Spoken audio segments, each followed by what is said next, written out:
Hello friends, मैं हूं पंकज और स्वागत है आपका हमारे चैनल हुनर पापा में। फ्रेंड्स, जैसे आपको पता है आजकल एग्ज़ाम का टाइम चल रहा है। कुछ बच्चों के एग्ज़ाम हैं और कुछ बच्चों के एग्ज़ाम होने वाले हैं। लेकिन आप सबसे बड़ी समस्या अगर कुछ है बच्चों के सामने तो वो ये है कि अपने याद किए हुए जो भी उन्होंने अभी तक पढ़ाई की है कि उसको ध्यान कैसे रखें। और पेरेंट्स के सामने भी ये बहुत बड़ी समस्या सामने आ जाती है कि अपने बच्चे को किस प्रकार से सजेस्ट करें, किस प्रकार से उनको बताएं कि वो कैसे अपनी पढ़ाई को लगातार करते रहें और ताकि उनके एक अच्छे नंबर आ सकें। तो आपकी इसी समस्या का समाधान मैं लेकर आया हूं। आपको कुछ ऐसे ज़रूरी टिप्स दूंगा जिसको अगर बच्चे फॉलो करते हैं तो मेरा मानना है कि 100% वो सफल होंगे और अच्छे नंबर ज़रूर लेकर आएंगे। बच्चे, आप जब भी कोई भी तैयारी करते हैं, कोई भी आपने पूरे साल भर में कुछ भी अगर याद किया है तो मैं पेरेंट्स से भी कहूँगा और बच्चों को भी स्पेशल सीधे तरीके से बात कहना चाहता हूँ कि आप अपने आंसर को दूसरों को एक्सप्लेन करने की कोशिश करें। जैसे कि आपने कोई भी सवाल याद किया है जो आप उसके बारे में अपने घर पेरेंट्स से, अपने साथ में पढ़ने वाले बच्चों से, है ना, अपने फ्रेंड सर्कल में शेयर करें कोई भी क्वेश्चन के बारे में, उसके डिटेल के बारे में। जैसे बहुत सारी चीज़ें होती हैं, हिस्ट्री, सिविक्स, आपके अदर सभी सब्जेक्ट्स में कितनी बातें ऐसी होती हैं जो आपके लिए तो यूज़फुल हैं लेकिन बाकी लोग भी उसको जान सकते हैं, बाकी लोगों के लिए भी वो यूज़फुल हो सकती है। तो कोशिश ये करें कि आपने जो भी याद किया है उसको एक्सप्लेन करें दूसरों के साथ, ताकि जब आप दूसरों को एक्सप्लेन करेंगे उससे आपका एक रिवीजन हो जाएगा। अलग अलग लोग आपको अलग अलग सलाह देते रहेंगे कि आपको ऐसे याद करना चाहिए, आपको ऐसे याद करना चाहिए, लेकिन मैं आपको ये कहना चाहता हूँ कि आप अपने हिसाब से पढ़ाई कीजिए। हो सकता है जो टाइम आपको सूटेबल लगता हो वो किसी और को ना हो, और जो दूसरा कोई बच्चा जिस तरीके से पढ़ाई करता है हो सकता है वो टाइम उसके लिए सूटेबल हो और वो आपके सूटेबल ना हो। किसी बच्चे को सुबह जल्दी उठकर पढ़ना अच्छा लगता है, कि कोई देर रात तक पढ़ना चाहता है, कोई दिन के समय में 8-10 घंटे लगातार पढ़ लिया, उसके बाद रात को सोना पसंद करता है। तो ये आपके ऊपर डिपेंड करता है कि आपके याद करने की जो शक्ति है या आप अपना सबसे ज़्यादा ध्यान पढ़ाई पर कब लगा सकते हैं। तो जिस समय में आप अधिक से अधिक समय पढ़ाई पे लगा सकते हैं, आप सिर्फ वही समय चुनें जिसमें आप कंफर्टेबल भी हो और आप बड़े आराम से अपनी चीज़ों को याद कर पाएँ, उनको अच्छे से पढ़ पाएँ। ज़रूरी नहीं है कि आप 10 से 12 घंटे या लगातार बैठे हैं, लेकिन आप भले कम समय पढ़ें, लेकिन उस कम समय में पूरे ध्यान के साथ अगर आप पढ़ेंगे तो आप उस कम समय में पढ़ते हुए भी अच्छे नंबर ला सकते हैं। पढ़ाई करते समय हमें हमेशा एक बात का ध्यान ज़रूर रखना चाहिए कि हम पढ़ते समय पास्ट ईयर्स में जो भी पेपर आए हैं, जो भी पहले पेपर पिछले कुछ सालों में हुए हैं, उनको ज़रूर स्टडी करें, उनका पैटर्न ज़रूर देखें कि किस टाइप के क्वेश्चन एग्ज़ाम में ज़्यादा पूछे जाते हैं। और उसको देखने से आपको एक अनुमान हो जाएगा, आपके माइंड में एक सेटअप बन जाएगा कि इस टाइप के क्वेश्चन ज़्यादा बनते हैं और मुझे इस टाइप के क्वेश्चन पर ज़्यादा फोकस करना चाहिए।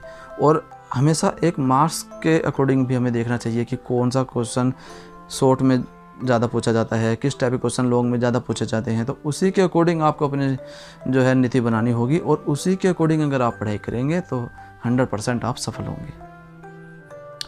हमेशा ये कोशिश करें कि आप ग्रुप में स्टडी करें। हालांकि ऐसा सभी के लिए पॉसिबल नहीं है, लेकिन अगर आपके साथ में पढ़ने वाले कोई भी बच्चे ऐसे हैं जो आपके साथ बैठकर पढ़ सकते हैं, या आपके परिवार में कोई ऐसे बच्चे हैं जो आपकी क्लास में हैं और आप अगर मिलकर साथ बैठकर पढ़ाई कर सकते हैं, तो ये आपके लिए बहुत ही ज़्यादा यूज़फुल हो सकता है। क्योंकि जब आप मिलकर पढ़ाई करेंगे तो आपकी पढ़ने की जो शक्ति है, आपका जो ध्यान ज़्यादा लगाने की जो शक्ति है वो बढ़ जाएगी, और उससे आप आपस में मिलकर भी एक दूसरे की हेल्प कर सकेंगे। कोई भी टॉपिक अगर आपको समझ में नहीं आ रहा है, हो सकता है आपके साथ वाले को समझ में आ जाए तो वो आपको एक्सप्लेन कर देगा और आप उसको एक्सप्लेन कर सकते हो, और इससे आपकी जो पढ़ने का जो तरीका है और जो आपकी चीज़ों को जल्दी से याद करने का जो तरीका है वो ज़्यादा इफ़ेक्टिव हो जाएगा। जब भी आप कोई भी नोट्स बनाएं, हमेशा ध्यान रखें कि उसको टू द पॉइंट ही बनाएं, और जब भी आप कोई रिवीजन कर रहे हैं, कोई स्टडी कर रहे हैं, तो जो इम्पोर्टेंट पॉइंट्स होते हैं उनको हमेशा अंडरलाइन रखें, उनको हाईलाइट ऐसे कर दें ताकि तब जब भी आपके पास कम समय में आप उसको आराम से रिवीजन कर सकें, और वो आपके लिए बहुत ही ज़्यादा यूज़फुल हो सकता है। अगर आप ऐसा करते हैं तो आप चीज़ों को जल्दी से कवर कर सकते हैं। स्टडी टाइम का हमेशा ध्यान रखिए। ऐसा नहीं है कि आप 12 से 15 घंटे पढ़ेंगे तभी आप सक्सेस हो सकते हैं, और ऐसा भी नहीं है कि आप कुछ ही मिनट्स पढ़ें या कुछ घंटे पढ़ रहे हैं और सोचें कि हम बहुत ज़्यादा स्कोर उससे कर सकते हैं, तो ये भी पॉसिबल नहीं है। आपको एक स्टडी टाइम तो बनाना ही होगा, एक टाइम टेबल तो आपको ऐसा रखना ही होगा कि उस समय में आप सिर्फ पढ़ाई पर ही अपना फोकस करें। ये बिल्कुल भी ज़रूरी नहीं है कि आप सुबह सुबह उठकर ही पढ़ाई करें या शाम को पढ़ाई करें। According to you, as you suitable जो समय आपको लगता है, you do according to that only. जब भी आप पढ़ाई करते हैं तो ध्यान रखिए कि कोई भी अगर आप स्टेटमेंट पढ़ते हैं, कोई भी टॉपिक को आप पढ़ रहे हैं, तो उसमें उसके डीप में ज़रूर जाइए। हमेशा एक क्वेश्चन हमेशा दिमाग में रखिए कि वाई। अगर आप कोई भी सेंटेंस पढ़ रहे हैं तो आपके दिमाग में आ जाए कि वाई, ऐसा क्यों हो रहा है। इससे आप उस क्वेश्चन को और ज़्यादा डीप पढ़ने की कोशिश करेंगे, उसके बारे में और ज़्यादा सर्च करेंगे, उसके बारे में और ज़्यादा बुक्स को देखेंगे। इससे वो टॉपिक आपके साथ क्लियर ज़रूर हो जाएगा।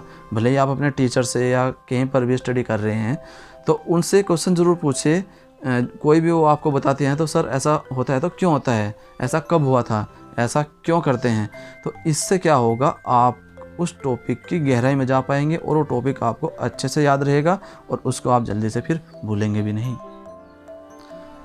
कभी भी लगातार अगर आप स्टडी करते रहेंगे तो उससे कहीं ना कहीं एक माइंड पर एक प्रेशर तो बनता ही है, नेचुरल है ये चीज़।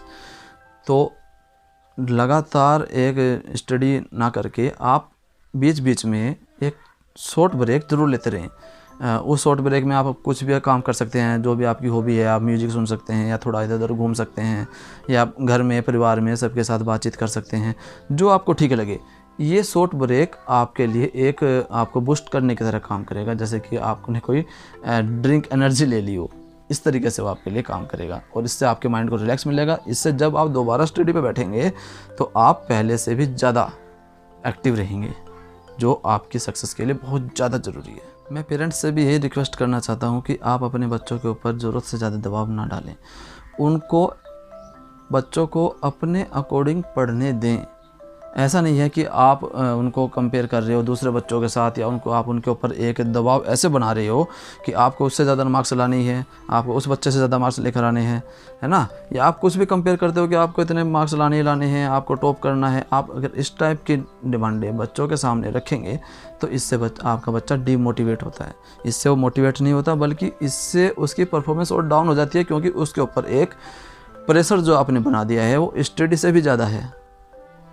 इसलिए आपको बच्चे के ऊपर प्रेशर नहीं डालना, बल्कि उसकी हेल्प करनी है। उससे पूछना है कि बेटा आपको कोई ज़रूरत तो नहीं है, आपको कोई टीचिंग मटेरियल की ज़रूरत तो नहीं है। अगर ऐसा कुछ है तो आप उसको वो सुविधाएं देते रहिए और उसको एक फ्री माइंडली उसके अकॉर्डिंग, जैसे उसके टीचर उसको एक्सप्लेन करते हैं, उसके हिसाब से उसको पढ़ने दीजिए।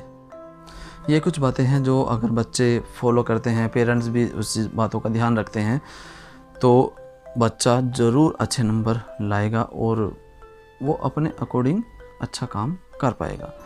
इसलिए पेरेंट्स बच्चों के ऊपर एक्स्ट्रा प्रेशर ना डालें और बच्चे एक नियम के अकॉर्डिंग ही पढ़ते रहें।